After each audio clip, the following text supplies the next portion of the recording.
எல்லாருக்கும் வணக்கம். என் பேர் அன்பு. ஸோ போன வீடியோவில் வந்து நம்ம ஃபேக்ட்ரி ஃபங்க்ஷன்ஸ் பற்றி பார்த்தோம் இல்லையா? ஸோ இன்றைக்கி வந்து இந்த வீடியோவில் வந்து நம்ம கன்ஸ்ட்ரக்டர் ஃபங்க்ஷன்ஸ் பற்றி பார்க்கலாம். ஓகே, ஸோ நான் என்ன பண்ணுறேன்னா இந்த கோடை ரிமூவ் பண்ணிடுறேன். ஸோ ரிமூவ் பண்ணிட்டேன். அண்ட் ஆல்சோ இந்த கோடுக்கு நீங்கள் என்ன பண்ணலாம் அப்படின்னா, சிம்பிளாக நீங்கள் வந்து இந்த வேரியபிள் தேவையில்லை. ஸோ அதுக்கு பதிலாக நான் வந்து டேரெக்டாக கன்சில் ஆக்குலேயே போட்டுக்கலாமா? ஸோ போட்டுடுறேன் அண்ட் ஜஸ்ட் சேவ். ஓகே, இதை நான் ஏன் இப்படி பண்ணுறேன் அப்படின்னா, முடிஞ்சிருக்க என்னோடய கோடு வந்து நான் சிம்பிளிஃபைட் பண்ணுறேன். ஓகேவா? ஸோ எடுத்து உங்களுக்கு வந்து கிளியராக அதை பார்க்க புரியும் அதனால். ஸோ இப்போ நம்ம வந்து ஃபேக்ட்ரி ஃபங்க்ஷன்ஸ் பற்றி பார்த்தோம். இப்போ நம்ம வந்து கன்ஸ்ட்ரக்டர் ஃபங்க்ஷன்ஸ் பற்றி பார்க்கலாம். Okay, so constructor functions. So basically கன்ஸ்ட்ரக்டர்னா என்ன மீனிங் அப்படின்னா, நீங்கள் வந்து ஏதாச்சும் ஒரு விஷயத்தை கன்ஸ்ட்ரக்ட் பண்ணுறீங்க, ஓகே, உருவாக்குறீங்க. ஸோ நம்ம என்ன பண்ணலாம் அப்படின்னா ஃபங்க்ஷன் க்ரியேட் பண்ணிக்கலாம். ஓகேவா? ஸோ ஃபங்க்ஷனில் பார்த்தீங்க அப்படின்னா ஆல்ரெடி கன்ஸ்ட்ரக்டர் வந்து நேம் இருக்கிறதுனால நம்ம வந்து க்ரியேட் பண்ணணும்னு நம்ம சொல்லணும்னு அவசியம் கிடையாது. டேரெக்டாக வந்து பர்சன் அப்படின்னு போட்டுக்கலாம். ஓகே, இங்கே பார்த்தீங்கன்னு வச்சுக்கோங்களேன். ஸோ ஃபேக்ட்ரி ஃபங்க்ஷன்ஸுக்கும் பாருங்கள், கன்ஸ்ட்ரக்டர் ஃபங்க்ஷன்ஸும் பாருங்கள், அதோட நேமிங் கன்வென்ஷன் பார்த்தீங்கன்னா டிஃப்ரெண்ட்டாக வச்சுருக்கோம். ஸோ இந்த ஃபேக்ட்ரி ஃபங்க்ஷன்ஸ் வந்து நம்ம என்ன யூஸ் பண்ணியிருக்கோம் அப்படின்னா, நம்ம வந்து Camelcase யூஸ் பண்ணியிருக்கோம். ஓகேவா? விச் மீன்ஸ் இப்படி இருக்கும் Camelcase. So for example my first name, இதை நீங்கள் க்ரியேட் பண்ணுவீங்க. ஸோ ஃபர்ஸ்ட் லெட்டர் வந்து ஸ்மாலாக இருக்கும், அதுக்கப்புறம் இருக்கிற எல்லா வேர்டுமே நீங்கள் வந்து ஃபஸ்ட்டு கேரக்டர் வந்து கேபிட்டல் வைப்பீங்க. ஓகேவா? ஸோ இந்த கேஸ் போய் நம்ம என்ன சொல்லுவோம் அப்படின்னா Camelcase அப்படின்னு சொல்லுவோம். ஆனால் நீங்கள் வந்து உங்களோட கன்ஸ்ட்ரக்டில் வந்து நீங்கள் என்ன ஃபார்ம் யூஸ் பண்ணுவீங்க அப்படின்னா, நீங்கள் வந்து Pascal ஃபார்மேட் யூஸ் பண்ணுவீங்க. ஸோ Pascal எப்படி இருக்கும் அப்படின்னா, எல்லா வேர்ட்லேயுமே ஃபஸ்ட்டு கேரக்டர் வந்து எப்பவுமே கேபிட்டலில் இருக்கும். ஃபார் எக்ஸாம்பிள் இங்கே பார்த்தீங்கன்னா மை ஃபர்ஸ்ட் நேம். ஓகேவா? ஸோ ரெண்டுக்கும் உங்களுக்கு வித்தியாசம் தெரியும். ஸோ இங்கே பார்த்தீங்கன்னா ஃபஸ்ட்டு கேரக்டர் வந்து ஸ்மாலில் இருக்குது, அதுக்கப்புறமா வர எல்லா வேர்ட்லேயுமே ஃபஸ்ட்டு கேரக்டர் வந்து அப்பர் கேஸில் இருக்குது. ஓகேவா? இதுதான் Camelcase. ஆனால் Pascalcaseல பார்த்தீங்கன்னா எல்லா வேர்ட்லேயுமே அதோட ஃபர்ஸ்ட் லெட்டர் வந்து கேபிட்டலில் தான் இருக்கும். ஓகேவா? ஸோ இது நீங்கள் கேட்கலாம், ஏங்க இதுக்கு மட்டும் நம்ம Pascalcase யூஸ் பண்ணுறோம், இதுக்கு மட்டும் ஏங்க நம்ம Camelcase யூஸ் பண்ணுறோம்னு சொல்லிட்டு கேட்கலாம். ஸோ ஏன் யூஸ் பண்ணுறோம் அப்படின்னா, ஸோ Camelcase வந்து நீங்கள் வந்து உங்களை வேரியபிள் நேம் க்ரியேட் பண்ணவோ இல்லை வந்து ஏதாச்சும் ஒரு ஃபங்க்ஷன் க்ரியேட் பண்ணவோ நீங்கள் அப்போ யூஸ் பண்ணிக்கலாம்.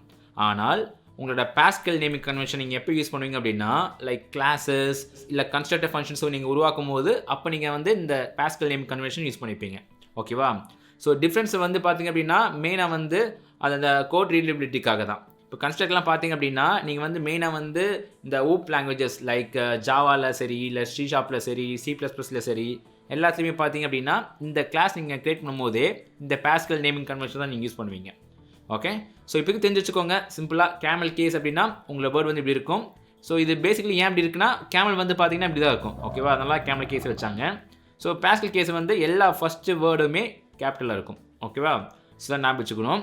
ஸோ இப்போ நான் என்ன பண்ண போகிறேன் அப்படின்னா, இந்த கன்ஸ்ட்ரக்டர் ஃபங்க்ஷன்ஸில் வந்து நம்ம ஆல்ரெடி நம்ம இதில் பார்த்துருப்போம் திஸ். ஓகேவா? ஸோ நம்ம டிஸ் பற்றி நம்ம ஆல்ரெடி பார்த்தோம். நம்மளோட ஃபேக்ட்ரி ஃபங்க்ஷன்ஸ்லேயே வந்து டிஸ் யூஸ் பண்ணியிருக்கோம் பாருங்கள். ஸோ இதை பற்றி நம்ம இந்த வீடியோ டீட்டெயிலாக பார்க்கலாம். ஸோ நான் என்ன பண்ணுறேன்னா, பேசிக்கலி இந்த லாஜிக்கை வந்து ஃபேக்ட்ரி ஃபங்க்ஷன்லேருந்து கன்ஸ்ட்ரக்டர் ஃபங்க்ஷனாக வந்து கன்வெர்ட் பண்ண போகிறேன். ஓகேவா? ஸோ சேம் அதே நான் நேம் யூஸ் பண்ணிக்கலாமா இங்கே?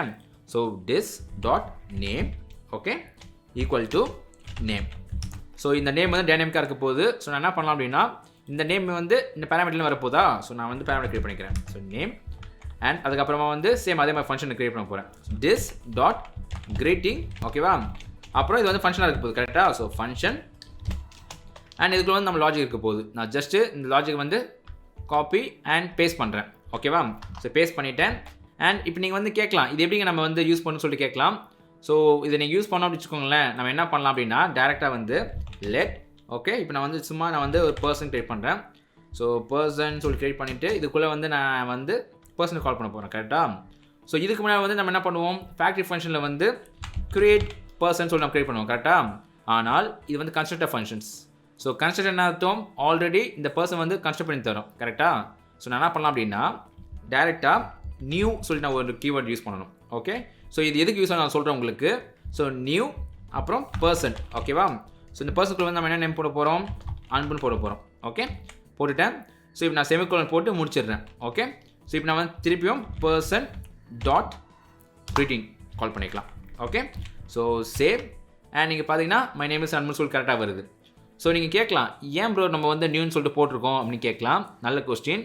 ஸோ எப்பவுமே நீங்கள் கன்ஸ்ட்ரக்டர் ஃபங்க்ஷன்ஸ் நீங்கள் உருவாக்கும் போது பார்த்தீங்க வச்சுக்கோங்களேன், ஃபஸ்ட் திங் இது வந்து Pascalcaseஆக இருக்கணும். ஓகேவா? ஸோ எல்லா நேம் வேர்டோட ஃபஸ்ட்டு லெட்டரும் பார்த்தீங்கன்னா கேபிட்டலாக இருக்கணும். அதுக்கப்புறம் பார்த்தீங்கன்னா நம்ம டிஸ்ன்னு சொல்லி யூஸ் பண்ணுறோம். இந்த நியூ கீவை நம்ம யூஸ் பண்ணும்போது என்ன பண்ணோம் அப்படின்னா அது வந்து ஒரு எம்டி ஆப்ஜெக்ட் நம்ம கிரியேட் பண்ணி தரும். For example let X equal to இப்படி கிரியேட் பண்ணி தரும். ஓகேவா? ஸோ பேசிக்கலி நியூ தரும்போது இது வந்து ஒரு எம்டி ஆப்ஜெக்ட் கிரியேட் பண்ணி தரும். அதுக்கப்புறம் என்ன பண்ணோம் அப்படின்னா செகண்ட் வந்து இந்த டிஸ்ஸை வந்து இதுக்கு நம்ம ரெஃபரன்ஸ் பண்ணுறோம். ஓகேவா? ஸோ ரெஃபரன்ஸ் பண்ணிவிட்டு அதுக்கப்புறம் தேர்ட் நம்ம என்ன பண்ணுறோம் அப்படின்னா ஜஸ்ட் நம்ம ரிட்டர்ன் பண்ணுறோம். So return this. ஓகேவா? ஸோ சின்ஸ் இது வந்து JavaScript ஆட்டோமேட்டிக்காக பார்த்துக்கும், நம்ம வந்து இது போடணும்னு அவசியம் கிடையாது. ஸோ நான் ஜஸ்ட் ரிமூவ் பண்ணுறேன். ஓகே, ரிமூவ் பண்ணிட்டேன். அண்ட் இப்போ நீங்கள் சேவ் பண்ணிங்க அப்படின்னா பாருங்கள் அவுட்புட் அது தான் வருது. ஓகே, ஸோ பேசிக்கலி இது 3 விஷயம் பண்ணுது. நான் திரும்ப சொல்கிறேன், நல்லா ஞாபகம் வச்சுக்கோங்க. ஃபஸ்ட்டு பார்த்தீங்க அப்படின்னா இந்த நியூ கீவேர்ட் நம்ம வந்து டைப் பண்ணும்போது ஆட்டோமேட்டிக்காக அது வந்து ஒரு எம்டி ஆப்ஜெக்ட் கிரியேட் பண்ணிக்கும். ஓகேவா? ஸோ செகண்ட் பார்த்தீங்க அப்படின்னா இந்த டிஸ்குள்ளே இருக்கிற எல்லா வேரியபிள் நேமோ இல்லை கீஸோ ஆட்டோமேட்டிக்காக இதுக்குள்ளே மேப் ஆகிருக்கும். ஓகேவா? ஸோ மேப் ஆயிருந்தாலும் ஆட்டோமேட்டிக்காக நம்ம வந்து இந்த வேல்யூஸ் வந்து ரிட்டன் ஆகும் டிஃபால்ட்டாக. அதனால நம்ம டேரெக்டாக அந்த பர்சன் நேம் வச்சு நம்ம இங்கே கால் பண்ணிக்கலாம்.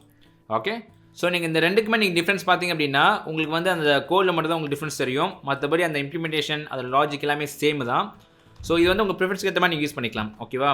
ஸோ உங்களுக்கு வந்து பேசிக்லி உங்களுக்கு வந்து இந்த ஃபேக்டரி ஃபங்க்ஷன் வந்து ரொம்ப ஈஸியாக இருந்துச்சு அப்படின்னா நீங்கள் அதை யூஸ் பண்ணிக்கலாம். அப்படி இல்லைன்னா நீங்கள் கன்ஸ்ட்ரக்டிவ் ஃபங்க்ஷன்ஸ்க்கும் யூஸ் பண்ணிக்கலாம். ஓகேவா? ஸோ கன்ஸ்ட்ரக்டிவ் ஃபங்க்ஷன்ஸ் வந்து யாருக்கெல்லாம் யூஸ்ஃபுல்லாக இருக்கும் அப்படின்னா யாராச்சும் வந்து ஊப் லாங்குவேஜில் வந்து ஆல்ரெடி ப்ரோக்ராம் பண்ணியிருப்பாங்க. கரெக்டாக? லைக் ஜாவா, C++, C# அதெல்லாம் கோட் பண்ணியிருந்தாங்க அப்படின்னா அவங்களுக்கு வந்து இது ரொம்ப ஈஸியாக தெரியும். ஓகேவா? ஸோ இதெல்லாம் கோட் ப்ரிஃபரன்ஸ் தான்.